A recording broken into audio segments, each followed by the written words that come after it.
Nio stocks are on the comeback, so if you still held onto your Nio stock, then subscribe and smash the like button.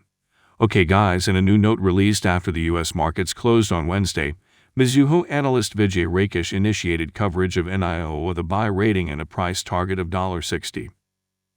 Rakesh wrote that Nio is a leader and innovator in the upscale electric vehicle segment in China, which in turn is the largest global market for electric vehicles. The analyst sees the company's upscale offerings, which can have a lower upfront price than rivals if the buyer opts for Nio battery subscription service, provide a key differentiator from electric vehicle peers.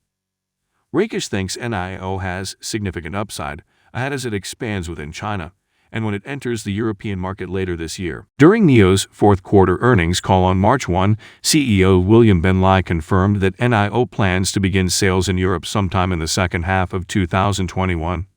The company has hinted that its European sales will begin in Norway, which has the highest rate of EV adoption in the world. Chinese EV rival XPeng began sales in Norway in December. Perhaps one of my most glaring criticisms from an editing standpoint is that I write long introductory paragraphs. So, for those who have suffered from my loquaciousness, here's perhaps my shortest lead ever. It may be time to rethink Nio, and therefore to sell Nio stock. Before I get into it, let's discuss some clarifying points. First, this is an article regarding my opinion as to where I think Nio stock will go. I could be dead wrong about this. Second, Investor Place offers a hub for independent writers, and I am one of many, to publish their opinions, which often vary wildly.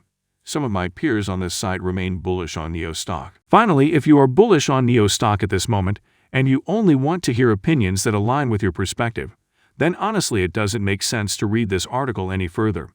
As well, this is not an exegesis on Nio stock and may miss certain arguments that support the countering opinion. But if you want to read a non-exegetical cautionary perspective about the electric vehicle manufacturer, then you've come to the right place. One of the main criticisms that has popped up as Nio stock soared to record-breaking heights is the idea of valuation. Based on performance, the EV maker does seem stretched. The company is burning cash while competing in a cutthroat, and I would argue whimsical sector.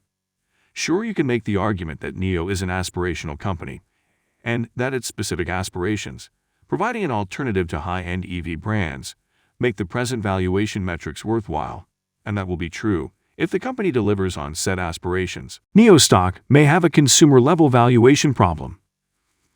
For instance, the underlying company's ES8, a full-size SUV, has excellent performance metrics, taking this massive behemoth on wheels from standstill to 60 miles per hour in 4.4 seconds, and it has a price tag of roughly $68,000. Meanwhile, the Tesla Model X has the same acceleration in standard trim and with an option to seat up to 7 passengers. Yes, it costs $80,000, which is to Nio's advantage.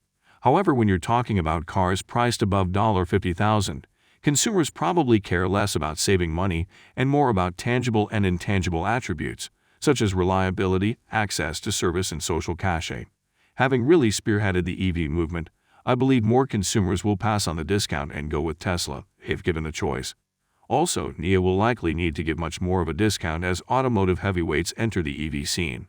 That will cut into already negative margins, which may hurt Nio stock. Further, having gone up so much, Nio stock needs exponentially more funds to produce the rip-roaring gains that initially attracted speculators. I've got to assume that with the crisis that came upon us last year, many retail investors are simply tapped out. Indeed, FINRA provides evidence of this based on stock trading on margin hitting all-time highs. If investors weren't tapped out, why would they expose themselves to greater risk by trading on margin? Beyond that, if brokerages get nervous about their borrower solvency, they can impose margin calls. Keep a healthy ratio on the margin account, or the brokerage will take back those borrowed shares and sell them. If you still believe that Nio stock is going to go off to the races, hats off to you. In my view, investors need to get real with what's happening. There's simply too much speculation for rational folks to feel comfortable about hyped-up growth firms attempting to deny gravity.